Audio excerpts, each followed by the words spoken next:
مشرق وسطی کی جنگ نے خطے ہی نہیں بلکہ عالمی سیاست کو بھی ایک نازک موڑ پر لا کھڑا کیا ہے۔ امریکی صدر ٹرمپ نے حالیہ بیان میں کہا ہے کہ ایران کے خلاف جنگ بہت جلد ختم ہو جائے گی۔ ٹرمپ کے مطابق 10 دن کی جنگ دراصل ایک مختصر مدتی مہم تھی۔ انہوں نے دعویٰ کیا کہ امریکہ اور اسرائیل نے جنگ کے آغاز سے اب تک قریباً 5000 اہداف کو نشانہ بنایا۔ ٹرمپ کے الفاظ میں امریکہ کئی حوالوں سے جنگ جیت چکا ہے مگر ابھی مکمل کامیابی باقی ہے۔ تاہم ان کے اسی بیان میں ایک تضاد بھی نمایاں ہے۔ ایک طرف وہ جنگ کے جلد خاتمے کی بات کرتے ہیں اور دوسری طرف یہ دھمکی بھی دیتے ہیں کہ اگر ایران نے آبنائے ہرمز میں جہاز رانی روکنے کی کوشش کی تو اسے کہیں زیادہ سخت حملوں کا سامنا کرنا پڑے گا۔ ایرانی اسلامی انقلابی گارڈ کور نے اس بیان پر رد عمل دیتے ہوئے کہا ہے کہ جنگ کے خاتمے کا فیصلہ امریکہ نہیں بلکہ وہ کریں گے۔ گارڈ کور کے بیان کے مطابق اگر امریکہ اور اسرائیل کے حملے جاری رہے تو ایران خطے سے 1 لیٹر تیل بھی برآمد نہیں ہونے دے گا۔ اگر اس جنگ کے وسیع تناظر کو دیکھا جائے تو امریکہ کے مقاصد نسبتاً پیچیدہ اور متضاد دکھائی دیتے ہیں۔ واشنگٹن ابتدا میں نظام کی تبدیلی کی بات کر رہا تھا۔ اس کی حکمت عملی بظاہر فضائی حملوں کے ذریعے ایرانی قیادت کو کمزور کر کے اندرونی بغاوت پیدا کرنے کی تھی۔ تاہم فوجی تاریخ بتاتی ہے کہ صرف فضائی حملوں کے ذریعے کسی ریاستی نظام کو گرانا آسان نہیں ہوتا۔ یہی وجہ ہے کہ چند ہی دنوں میں امریکی بیانیہ بدلنے لگا اور اب امریکی وزیر خارجہ مارکو روبیو نے جنگ کے 3 مقاصد بتائے ہیں: ایران کی میزائل صلاحیت کی تباہی، میزائل ذخائر کو نشانہ بنانا اور میزائل بنانے والی تنصیبات کو ختم کرنا۔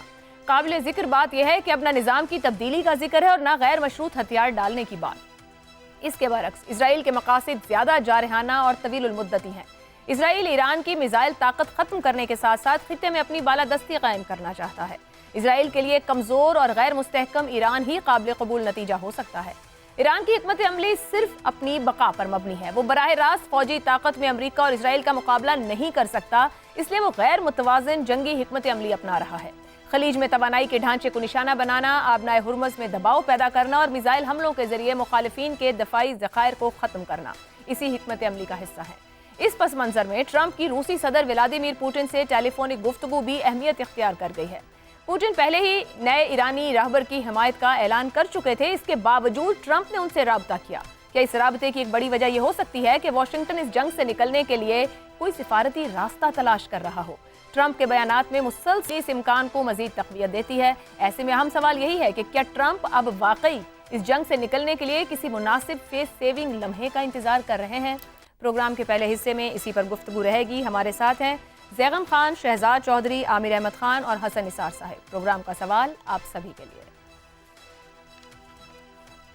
ایران کے خلاف جنگ خاتمے کے قریب، امریکی صدر ٹرمپ جنگ پر بدلتے اہداف، مقاصد اور پوٹن سے رابطہ۔ کیا ٹرمپ جنگ سے باعزت طور پر نکلنے کے لیے کسی مناسب فیس سیونگ کا انتظار کر رہے ہیں؟ حسن نثار صاحب، اس سچویشن میں جب وہ خود کہہ رہے ہیں کہ ایران جنگ خاتمے کے قریب ہے، وہ سمجھ رہے ہیں کہ انہوں نے بہت کچھ اچیو کر لیا ہے، آپ کے خیال میں اب انہیں باہر آنے کے لیے اس صورتحال سے اس کو اینڈ گیم کی طرف لے جانے کے لیے فیس سیونگ وہ مانگ رہے ہیں، درکار ہے، یا ابھی بھی وہ ڈسیپشن کھیل رہے ہیں؟ دیکھو، وہ ایک محاورہ ہے، کھسیانی بلی کھمبا نوچتی ہے۔ اس طرح کے لوگ ڈھیٹ بھی ہوتے ہیں، میں زیادہ لفظ سخت نہیں استعمال کرنا چاہ رہا، تھک سکنڈ ہوتے ہیں، چڑی لتھی دا۔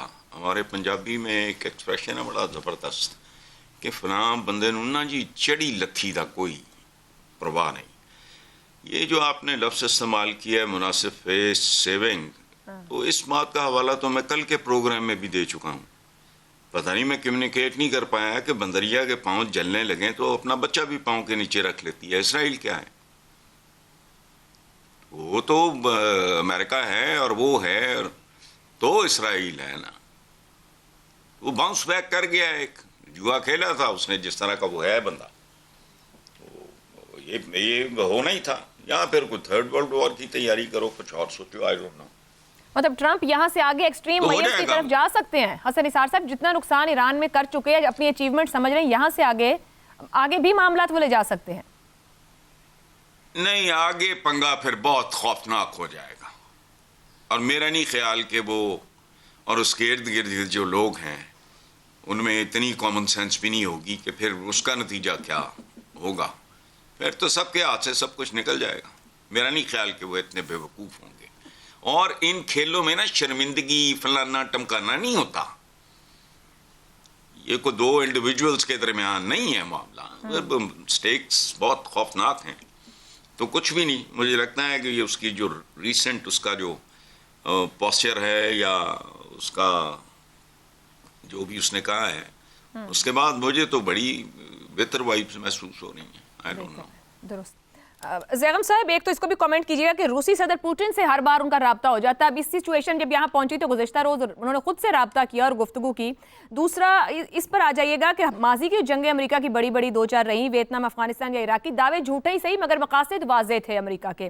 اب کی بار اس میں امریکہ کے اتنے واضح مقاصد نہ دکھ رہے ہوں جتنے اسرائیلی مقاصد کے لیے، مفادات کے لیے جنگ لڑی جاتی نظر آ رہی ہے.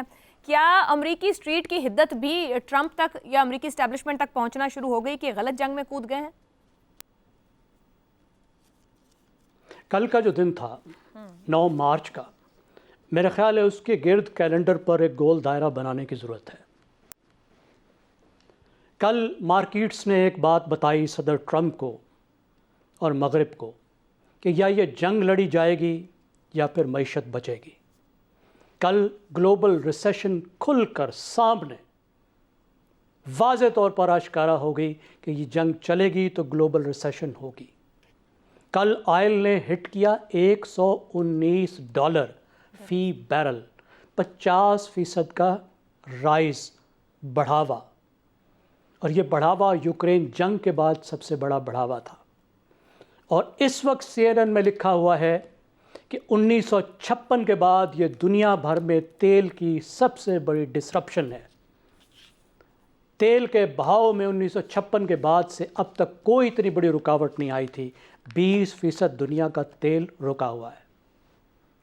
آپ دیکھیے کہ تیل پیدا کرنے والے ملک فورس میجور کر رہے ہیں، اپنے معاہدوں سے انحراف کر رہے ہیں، وہ یہ کہتے ہوئے کہ یہ ایسی کنڈیشن ہے جس میں ہم معاہدے پورے نہیں کر سکتے. قطر جیسے ملک نے LNG پر فورس میجور کر دیا. بحرین کی جو ان کی تیل کی فیسلٹی تھی وہ جب ہٹ ہوئی تو انہوں نے تیل کی پروڈکشن پہ فورس میجور کر دیا. عراق نے رومیلا آئل فیلڈ بند کر دیا. اس کے بعد جو تیل کی اوپر قیمتیں گئی ہیں، انشورنس کا جو حال ہوا، جو تیل نکلنا بند ہوا باہر، اس کے بعد یہ واضح ہو گیا کہ اب گلوبل ریسیشن آ رہی ہے. اور اس کے ساتھ جڑا ہوا ہے امریکہ کا اپنا پیٹرول پمپ، کہ امریکہ کا پیٹرول پمپ جو قیمت ایگزرٹ کرے گا، اور جو ریسیشن ہے اور جو انفلیشن ہے وہ خود جو قیمت مانگے گی ٹرمپ سے، کیا وہ اس قیمت کو دینے کو تیار ہیں. اور جو اتحادی ہیں ان کے اوپر جو قیمت آ گئی ہے، بھارت پر، جاپان پر، کوریا پر، مغرب پر، ان کا کیا بنے گا. تو اس کے بعد ہم نے دیکھا کہ صدر ٹرمپ نے فوری طور پر زبانی انٹرونشن کی. یہ بہت اہم انٹرونشن تھی، اور انہوں نے یہ فرمایا کہ جنگ جو ہے یہ آلموسٹ اوور، بس یہ ختم ہو گئی. یہ معمولی بات نہیں ہے. صدر ٹرمپ نے اس جنگ کو ری برانڈ کر دیا ہے، کہ واضح کر دیا کہ فار ایور وار نہیں ہے. انہوں نے جاب کمپلیٹ کا اشارہ دے دیا ہے. اب رجیم چینج سے وہ نکل آ گئے ہیں. انہوں نے یوز کیا کہ یہ ایک ایکسکرشن تھی، یہ ایک چھوٹا سا حملہ تھا، اور ہم نے جو آبجیکٹیوز اچیو کرنے تھے بس تقریباً کر لیے. اب اس میں بھی خبردار، آپ دیکھیے چیٹم ہاؤس کے ایکسپرٹس کتنا بڑا تھنک ٹینک ہے، وہ یہ بتا رہا ہے کہ بھائی لوگوں، ان کے جو انٹرسیپٹر ہیں ختم ہونے کے قریب ہیں، یہ 1 مہینہ چل سکتے ہیں، دوسرے مہینے میں ختم. پھر اس کے بعد ایران کے میزائل ہوں گے اور آپ کے اڈے ہوں گے. یہ بھی ان کے اپنے تھنک ٹینکس، اپنے ایکسپرٹ کہہ رہے ہیں. آگے دلدل بڑی واضح نظر آ رہی ہے. پبلک سپورٹ بہت اہم ہوتی ہے ایک پاپولسٹ کے لیے. تو مجھے تو واضح طور پر نظر آ رہا ہے کہ امریکہ نے ایک قدم پیچھے لے لیا ہے. نیریٹو بدل دیا ہے ٹرمپ نے کہ ہم نے 10 دن میں کمر توڑ دی ہے، ایران کو زخمی کر دیا ہے، ایران کا سر کاٹ دیا ہے. کچھ بھی ایسا نہیں ہوا ہے، بلکہ دنیا ایک اور طرح سے بدل گئی ہے. اب جب امریکہ پیچھے ہٹے گا تو ایران نے ایک مختلف طرح کی ڈیٹرنس قائم کر لی ہے. اب ریجن میں امریکہ کے اتحادی ایک مسلسل خطرے میں ہوں گے. جن میزائلوں کو یہ ختم ہونے کا دعویٰ کر رہے ہیں وہ تو چند مہینوں پھر سے پلانش ہو جائیں گے. ان کو بنانا کون سا مسئلہ ہے؟ نیوکلیئر کی بات کر رہے ہیں، نیوکلیئر تو ان کا مسئلہ تھا ہی نہیں. رجیم چینج آپ کر نہیں سکے، ریاست کو آپ توڑ نہیں سکے، ایک زخمی ایران کو آپ چھوڑ کے جا رہے ہیں. اور پھر صدر صاحب گئے کہاں پر ہیں میڈیشن کے لیے، جنگ رکوانے کے لیے؟ روس کے صدر کے پاس، ولادیمیر پیوٹن کے پاس، جو مسلسل مدد کر رہے ہیں۔ دیکھیں یہ پیوٹن تھا، یہ روس تھا جو ایران کو بتا رہا تھا کہ یہ جگہ ہے، یہاں پہ ٹھوکو۔ سیٹلائٹ ایران کے پاس تو نہیں ہے نا، نیویگیشن سسٹم خلا میں ایران کے پاس تو نہیں ہے نا، یا چین دے سکتا ہے یا روس دے سکتا ہے۔ تو وہ کون ان کو بتا رہا تھا کہ وہ پریسین سٹرائک جو پچھلی دفعہ ایران نہیں کر سکا، وہ پریسین سٹرائک اس دفعہ کیسے کر رہا تھا؟ اس عرصے میں چند مہینے کے اندر ایران نے اپنے میزائلز کو کس طرح اتنی زبردست انداز میں نہ صرف ریپلینش کر دیا بلکہ اپنے پروگرام کو ان چند مہینوں میں اپ گریڈ کر لیا بغیر روس کی مدد کے۔ اور اب اس روس کے پاس گئے ہیں آف ریمپس لینے کے لیے۔ تو میری رائے میں تو اب آف ریمپس کلیئر ہیں، اور یہ میں نہیں کہہ رہا، یہ تو گلوبل مارکیٹس کہہ رہی ہیں نا۔ دیکھیں مارکیٹس فارورڈ لوکنگ ہوتی ہیں۔ آپ کو کل مارکیٹس کیا بتا رہی تھی، اور آج آئل کی مارکیٹ کیا بتا رہی تھی، کل کو آپ کو سٹاک مارکیٹ کیا بتا رہی تھی، آج کیا بتا رہی ہے۔ تو صورتحال واضح ہے، اب آف ریمپس ہیں، اب جنگ کی واپسی کا راستہ سامنے نظر آ رہا ہے۔ باقی آخر میں آپ کو پتا ہے تھوڑی دیر جنگ ختم کرنے سے پہلے ناک سے دھواں نکالنا ضروری ہوتا ہے۔ اتنی بڑی طاقت ہے، کچھ اپنی عزت تو رکھنی ہے نا۔ درست ہو گیا۔